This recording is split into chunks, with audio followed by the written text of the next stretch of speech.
JB, if you would like to say hello to everyone. Yeah, how you doing? Good afternoon. Yeah, appreciate you having me on. Yeah, absolutely, man. And you're out of what? Texas, I believe, right? That's right, Houston, Texas, Houston. Houston. H-Town, man, born and raised. Okay, nice, nice. There's a lot going on in Houston right now as far as what's going on with the protests, George Floyd. Absolutely, I think it's going on across all of America, which is nice to see. All right, so what you have anything on that, on what's happening in Houston as far as the George Floyd, or just in general, what's going on with George Floyd, inequality, police brutality? Yeah, it's a sad situation. I have a group of friends that I talk to almost every day that I graduated with in college.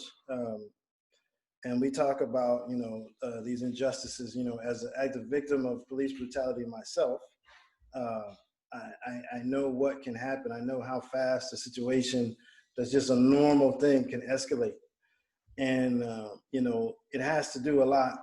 In my mind, it has to do a lot with fear. I don't think there's enough. Unfortunately, there's not enough cultural understanding between different groups, whether that be racial or socioeconomical. There's a lot of differences, a lot of issues, and unfortunately, the supply and demand issue comes into place where you have good people that are just trying to do the right thing, that are intermingled with people that should never be on a police force. And those things are what do I want to say? Those kind of issues are expanded upon when you have this huge need, for a police force, but you don't have enough people to fill that need. So what happens is, unfortunately, you fill the need with people that should never be on a police force, should never, I refer to it as kind of cowards. You can't. I have a friend who's a firefighter. I said, do you have people that are firefighters that are afraid of fire?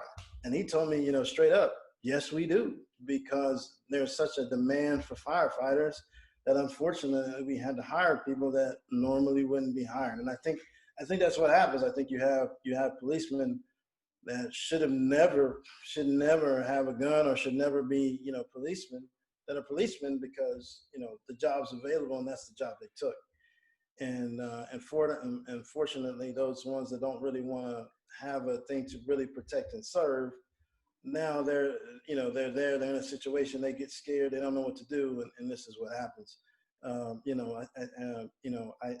don't know exactly how you fix it, but I do think that you're just gonna have to have, instead of worrying about quantity, I think we have to worry about the quality of the people that we bring in, and perhaps there's going to have to be some community ownership on both sides, meaning that the community working better with the police, because we have a horrible relationship with the police, which is justified. But on the other end, the policemen, maybe there's a community board or something that goes out that says, hey, look, we've had this problem with this many officers, and them kind of releasing their records, right? Everything is secret. Everything, we don't find out about issues on police officers until it's too late. This is the issue with the police officer. He had what, 17 violations? 18, yeah. And that's outrageous. Anybody would have been fired on their job, And so the fact that the community doesn't know this, they don't know who they're talking to. They don't know who they're getting it into. And so, perhaps there needs to be more accountability with the police, with the community, to say, hey, look, we've got these particular officers, they got this and now and the other. The hard part about that is how do you retain policemen if you do that? And that's the real conversation we got to start having, because if the community and the police force are continue to be at odds, it's going to be all this fear, and fear is not good especially when people have guns. It's never going to work out right. So you're saying that you had a situation with police brutality? Oh, absolutely. Unfortunately, on my travels, I was traveling back from Dallas, or actually from Iowa, for my son who was playing football for a college, and then we were driving back home. And in Dallas, I had an argument with a guy at the fuel pump, and somebody decided to call the police over it. And a very simple, misunderstanding between a person who really couldn't speak English Guy ended up cutting me off. Didn't realize it. I didn't know he couldn't speak English, so every time I was talking to him, he would kind of look at me funny, and so we had a kind of an altercation. And I'm thinking it's a simple altercation. I'm about to walk away and go about my business. Somebody called the police. Police get involved. I put both my hands up and say, hey, I'm good. I got no issues. They get to shouting and hollering, and before you know it, I'm in the middle of about to get maced. My kids about to get maced. My family's about to get maced. Over a simple situation, over nothing. And then in the end, they handcuffed me, put me in the back of the car, all this kind of situation. They tried forever to get me on the ground. What ended up happening is the guy admitted it, and it's not, The police officer admitted it? Yeah, it's bigger than a white and black problem, because this was a Mexican cop and a black cop. And in the end, they ended up letting me go, and they admitted, hey man, we're sorry, we were intimidated. And I'm like, what intimidated you, man? I had my hands up or whatever, but they're like, well, you didn't really comply and all of this and that, And I don't know. I'm not a policeman. I don't know what kind of training they get or whatever, all the procedures, things you're supposed to do. But at the end of the day, that kind of bothers me for someone that's supposed to be a trained professional policeman to say, hey man, I'm intimidated by you. In the other way, it should be the other way around, right? I shouldn't be intimidated by the cops. But this happens. So you're saying you have a son, and I know me growing up, I've had many encounters with police officers, and it's very funny with all that's going on. It's I was always taught, take notes, get their badge, be cooperative, write it down, file a complaint. But when you're actually in these situations, you do everything. Like every encounter that I've ever had with a police officer who I believe, I'm like, yo, this can't be legal what you guys are doing right now. Right. You do everything. I know my parents, they taught me, like I said, be cooperative, be respectful, even if they're doing something wrong, take their badge number, take notes. But right now in the climate that we're in, the same thing that I'm seeing happen with everyone else, I can almost consider myself lucky, because these people that we're seeing, these black men, they're cooperating for the most part, doing everything their parents probably taught them, but they're still getting killed. So it's like, what do you teach your son? Like, what are you teaching your son? Is it the same old, the things that we were taught? Like, what are you teaching your son? What can we teach our son? Well, that's a great question, because, unfortunately, my son, he's had some run-ins with the police that didn't go the best. Not that he got maced or anything of that nature, but he got detained in a car. They told him, he had all his plates were right. He had insurance on the car, and they still said that the car looked stolen. And so they put him in the back of the car and tried to arrest him. There's really, as a young black male, unfortunately, we are on the hunt, man. We're the prey, and unfortunately, what I tell my sons is the honest truth. I tell them just that. I say, look, man, when you get into these types of situations, the best you can do is just try to cooperate. But there's no guarantees, and so my biggest thing is to tell them, stay out of, just to try to stay out of certain areas at certain times of the day. It's just trying to live your life. Unfortunately, you have to kind of live it a little bit differently than other Americans at this point, especially being young and black. I think some people, you hear that enough and you start to take it for granted, but it is true. I mean, and I've seen it, I've experienced it. My kids have experienced it, and so there's really no way now. I mean, there's really no way. A lot of us are being very compliant, and we're still getting the same results. So there's really no secret to not getting killed as an unarmed black man. I would say it's because, it's other interactions, right? It's just, unfortunately, we get tied in with everybody else. So, perhaps that police officer had a horrible experience with another African American that was doing something, whatever the case may be.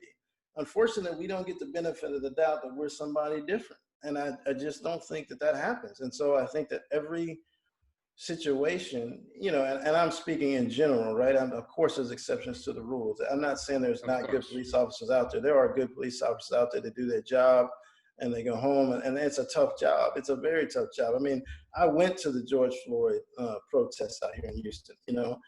I saw, my own two eyes, a lot of people that didn't even look like me throwing bottles at policemen, and that kind of stuff. And these are probably bystanding good policemen. They deserve to get bottles thrown on them? Probably not, right? But there's just so much rage and so much anger in that case. And I think, unfortunately, those situations don't go away. It's almost like, you ever heard, somebody having a short memory. I don't think these cops that get in these situations have that short memory. And so every situation with us is treated almost in the same way. Oh, this guy's going to get violent with me. I've seen this before, this look before, he's going to do something.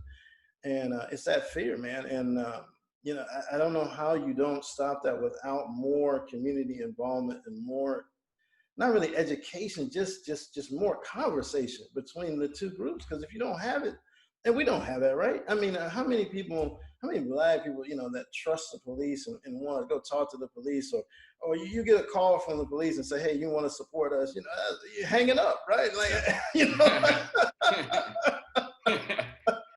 So it's all, it's one of those things that if we don't somehow, and it's hard because there's hurts on both ends, because has policemen been killed before? Sure.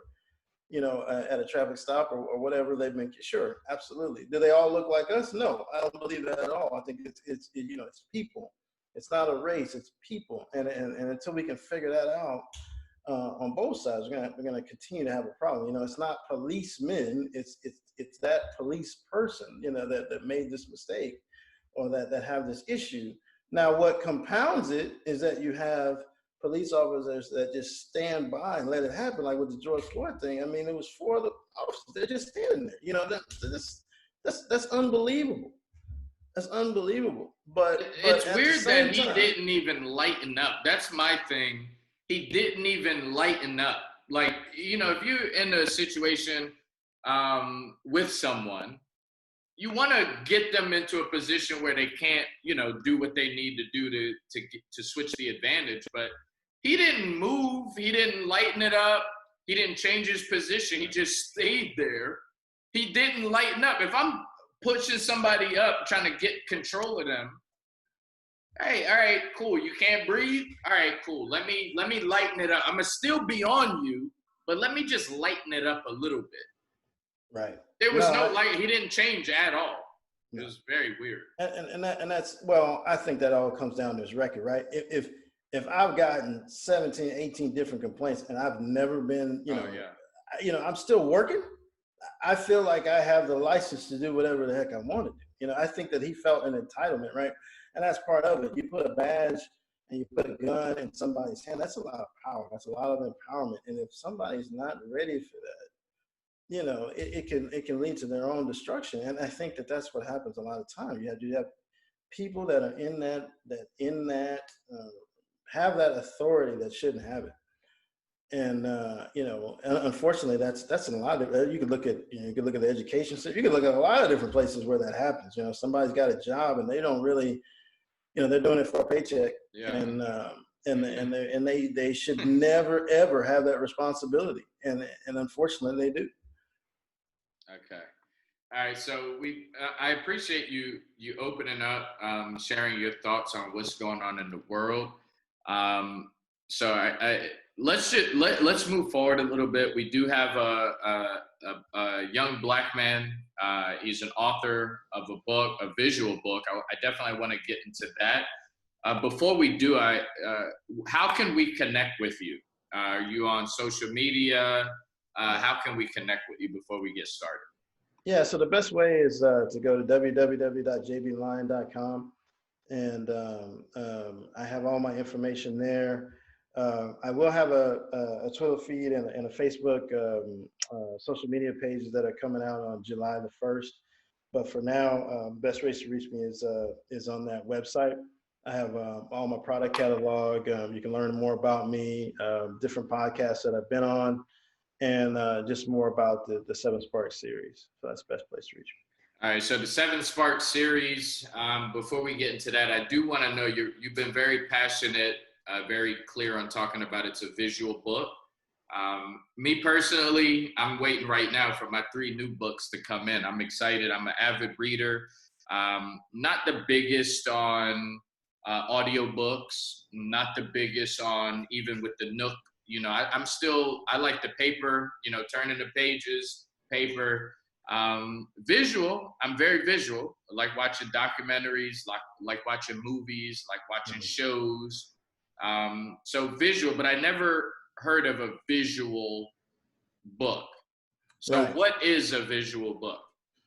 So I call it a book on acid. It's a very immersive experience. You know, with younger readers today, or especially with reading in general, especially with men, we've seen an overall decline, you know, nationwide.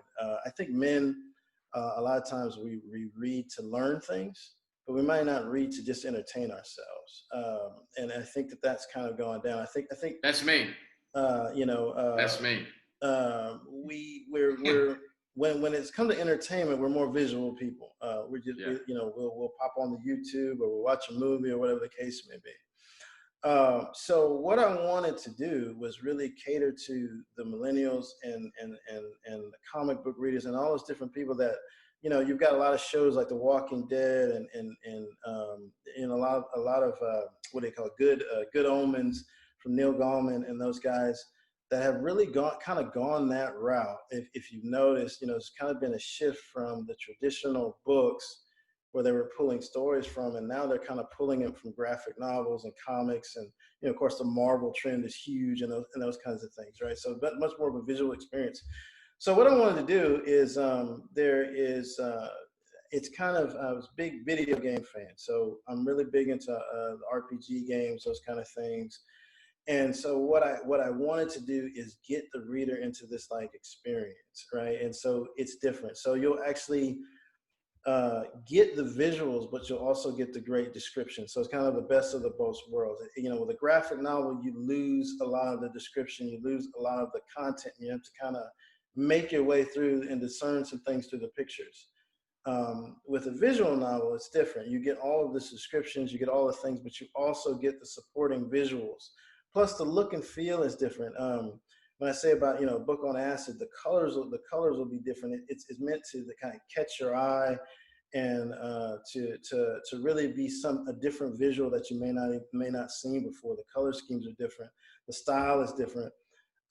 There's places in the book where things are emphasized, so you know, hey, this is a big part. I need to kind of pay attention, because one of the things from a reader, you know, you get excited when you turn the page, and I want people to continue to turn the page, to continue to stay engaged.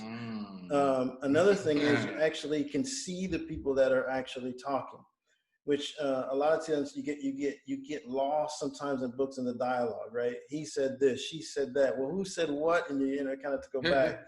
This kind of shows you a picture. Okay, this person's talking, that person's talking.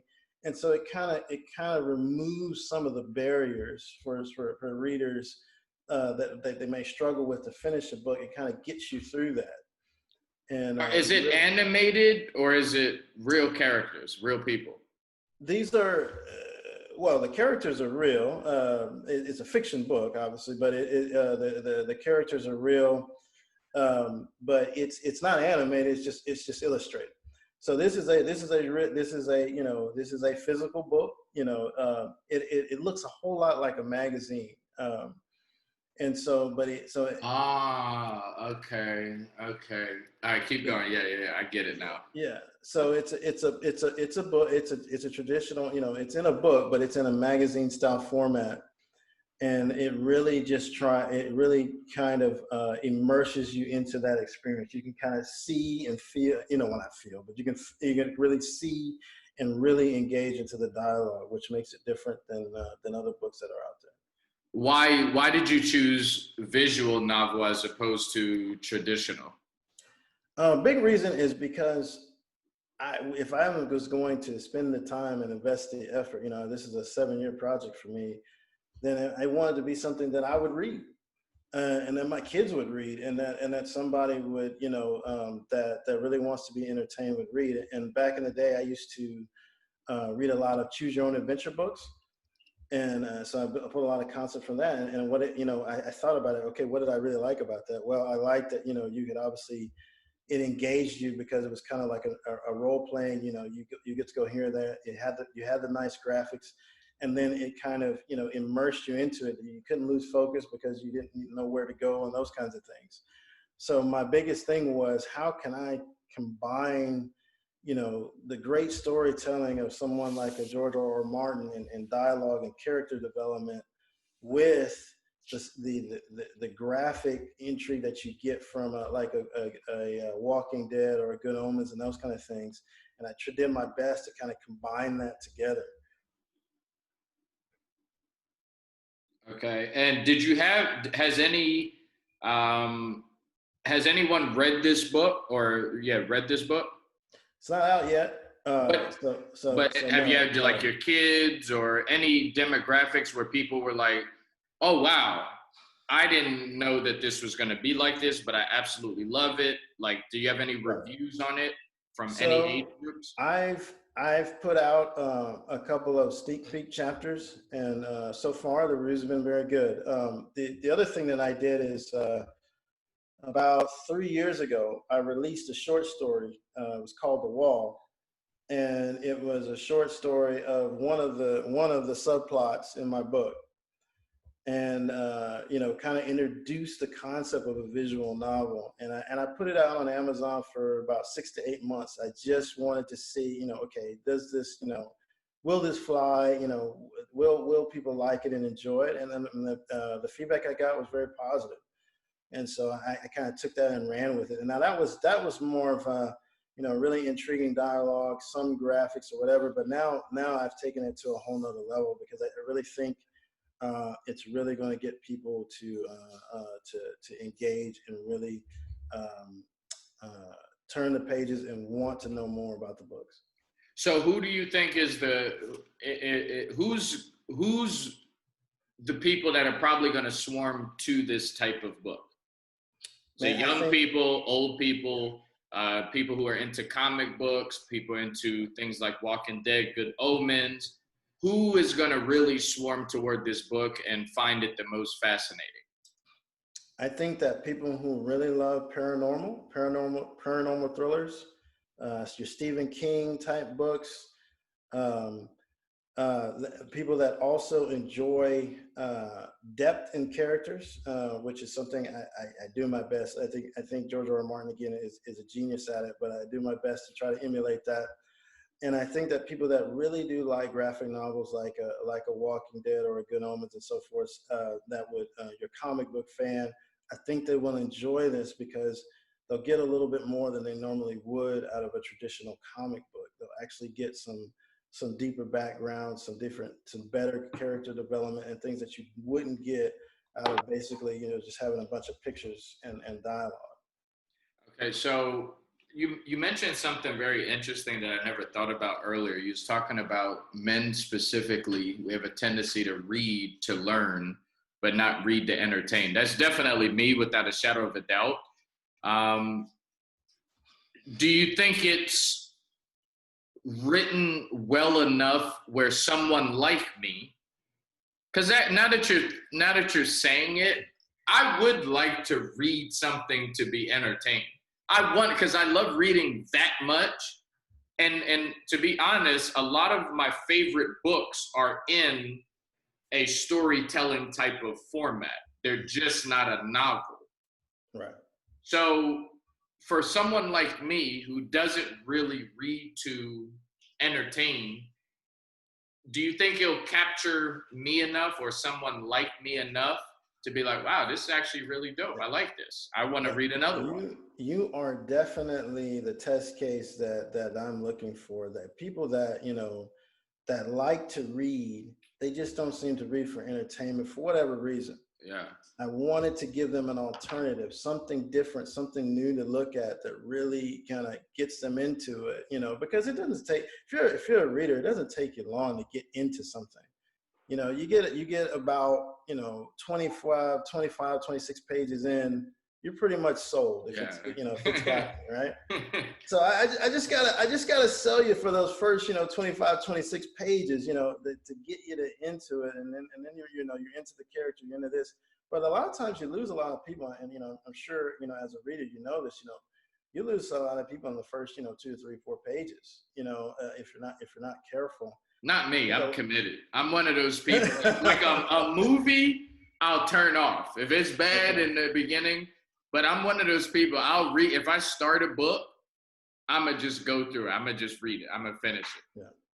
Well, I would absolutely, challenge you, and I would love to get your feedback on, on when this comes out. You said in November, right? Yeah. No, September 2020. September 1st. Okay. September 1st, it comes out. I do have, you can go to my website right now on www.jbline.com. And if you sign up for my email list, I send you out a free chapter, so that you can kind of dive in and see the experience. And like I said, so far the feedback's been pretty good. But I would love to get someone like yourself who likes to read and mostly reads to learn. To see if I can convert you over and make you a believer, man. But I think that the style of the thing, and I think somebody also, from a hip hop type of culture, man, we think differently. I mean, we interact differently. Things are just different. It's not the same as it used to be. So I think I tried to change the style that would really kind of capture someone's attention. There's so many things out there. There's so much content out there. There's so much talent out there that I just wanted to be different. So I'm a big Kobe Bryant fan. Rest in peace to Kobe. He got into the writing of books, and I was watching a few of his interviews. He was talking about all he's really trying to do is take life lessons in basketball and apply it to a story. I'm asking you this question because I'm curious to know, are there any life lessons that I can learn from this book? Like, you can watch, whether it be a Minority Report that's totally not real, but there's a life lesson in there. Absolutely. Right? You can watch certain type of movies, even in like a Bad Boys type of movie. There's a few lessons in there you can get. I'm that type of person where you give me anything. You could turn on the baddest story. It could be the news, and I'm going to find something that I can learn from that. Is there anything in this novel? I've never read a novel before, so this is why I'm asking. Could be a weird question, but are there any life lessons in The Seventh Spark? And if so, what type of life lesson, if you don't have to give us details, but like what life lesson, if any, is in there? No, it's great. It's a great question. A lot of writers, they either write to entertain and they steer clear of, any kind of message at all, or some of them, some of the best novels or stuff that you read and you don't even realize there's a message until you get around to the end and you're like, oh, okay, this is what they kind of meant. Here's some of the symbolism. I believe that my book series will challenge you on a spiritual level and on a socioeconomic level, and will definitely challenge what you believe. The whole focus is around when it comes to those kinds of things, and you'll see it's a struggle between good and bad, and what is really good and what is really bad. And I do a lot of conversation about the gray, right? How we live in the gray. And and what is really good and what is really bad has a lot to do with somebody's perception or their upbringing or their socioeconomic class. There's a lot of that in these books. See, now I have a reason. See, that's all I need. I just need it's a selfish reason, right. But if there's something, because oftentimes when I look at novels, I don't know anything about novels, But when I think of them, I think, oh, it's just, it's somebody getting murdered, or, Right. it's a soap opera type of deal. And I just kind of shun away. But you Right. just said two things that I'm about, that I could actually gain. So I'm going to be looking, when I'm reading this, I'm going to be looking for the spiritual messages. I'm going to be looking for the social economical things, because that's what I'm about. Now, if you can, it would be crazy if I got into novels. Like out of every 10 books, I Right. throw in one novel, one out of every 10. Because right now it's like I could read 100 and there's no novels. Right. So Well, I'm gonna make you a believer, my friend. I'm gonna make you a believer. I'm excited. I'm actually excited. Okay, so do you have any favorite novels that you read that inspired you? Yeah, I mean, I've already probably said his name too much, but I'm a huge Game of Thrones fan. I read all his books, even the stuff that he's put on the internet that he hasn't released yet, and I wish he'd hurry up and release them.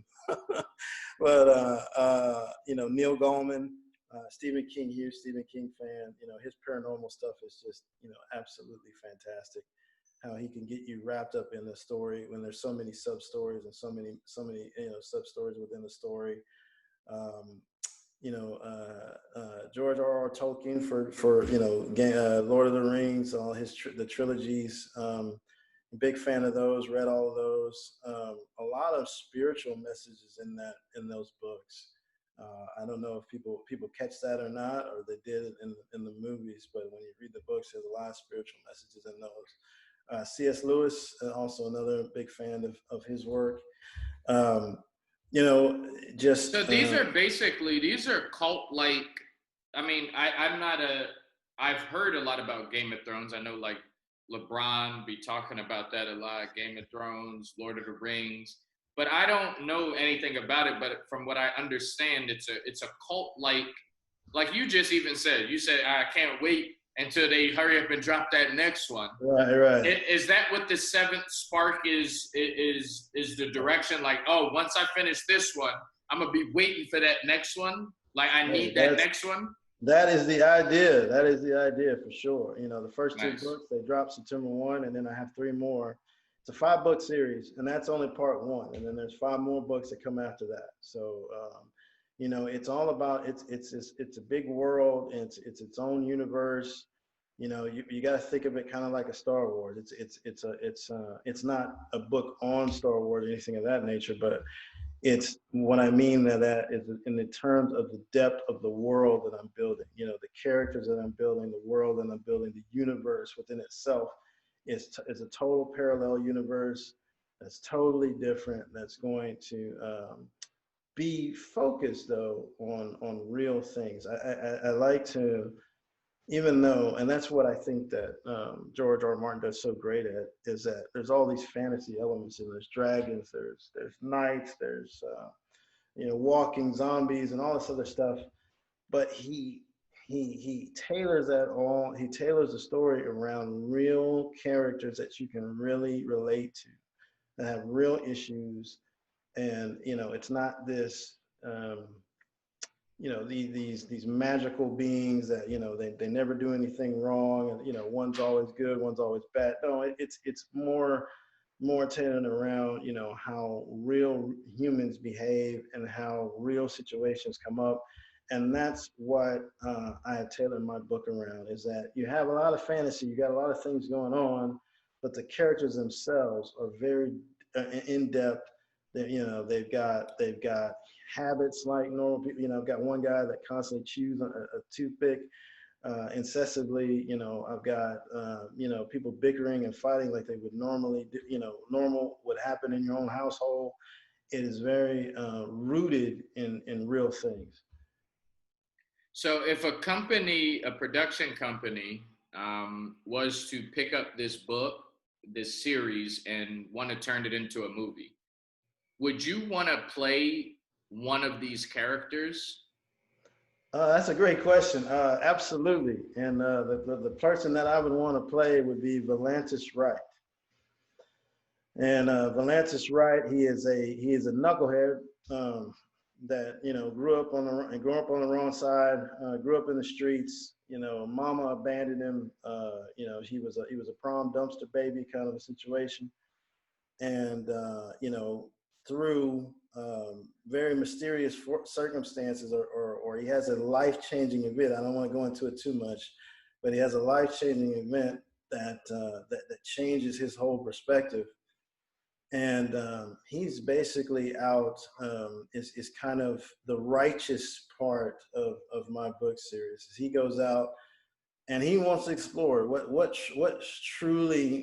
does justice truly mean, and what does being righteous truly mean. And he recruits a bunch of people, and they become their own entity. And I would absolutely love playing that part.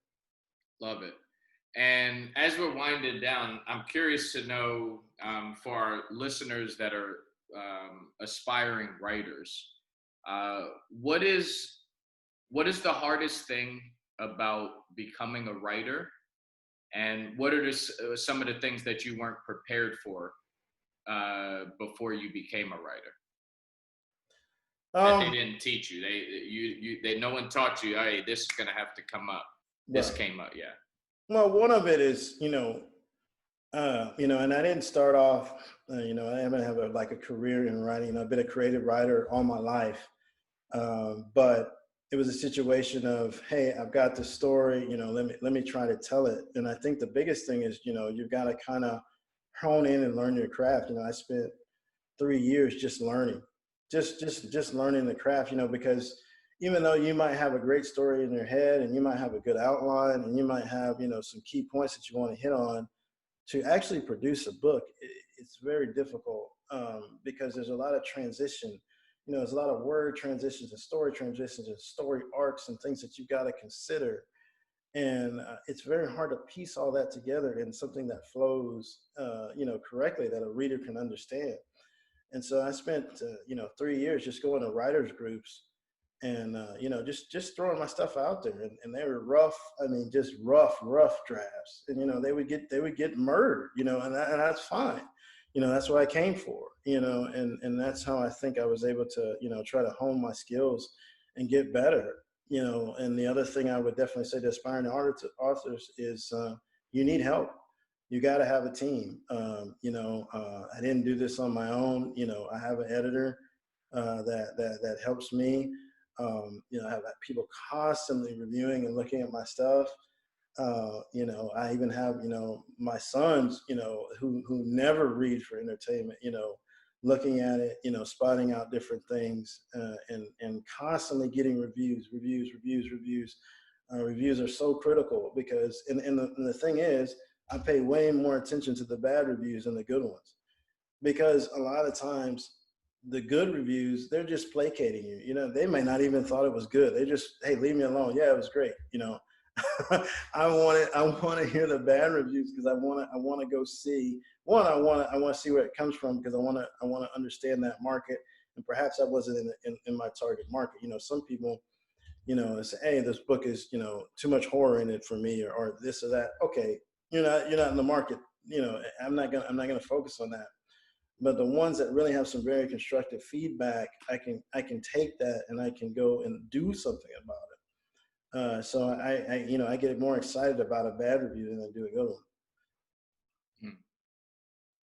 It's actually good. Okay, so aspiring writers, um, at what age did you learn how to read for entertainment? Pretty early, I would say. My parents were pretty good about getting me books. Going to the library back when that was a thing. You go to the library and get a book Yep. and read. I said I probably really got into it when I was 7, 8 years old, and with the Choose Your Own Adventure books, and I'd read those all the time. So your parents would get you books. Are you saying at the age of 7, 8 is when you started asking them for books? Yeah, they would take me to the library, and I could pick out whatever I wanted. Mm. And then I would mostly pick, either it was a comic book, or I would pick a Choose Your Own Adventure book. But I really got into those and really started reading those for entertainment. It wasn't until later that I started reading, bigger things like the Odyssey and the Iliad and all of those different things. But it came from those Choose Your Own Adventure books, because it was all about an adventure and a quest. And so then I really started to get into books that were about quest and adventure, and I've carried that forward to today. All right, dope. So as we're winding down, again, ladies and gentlemen, we're here with JB Lyon, the author of The Seventh Spark.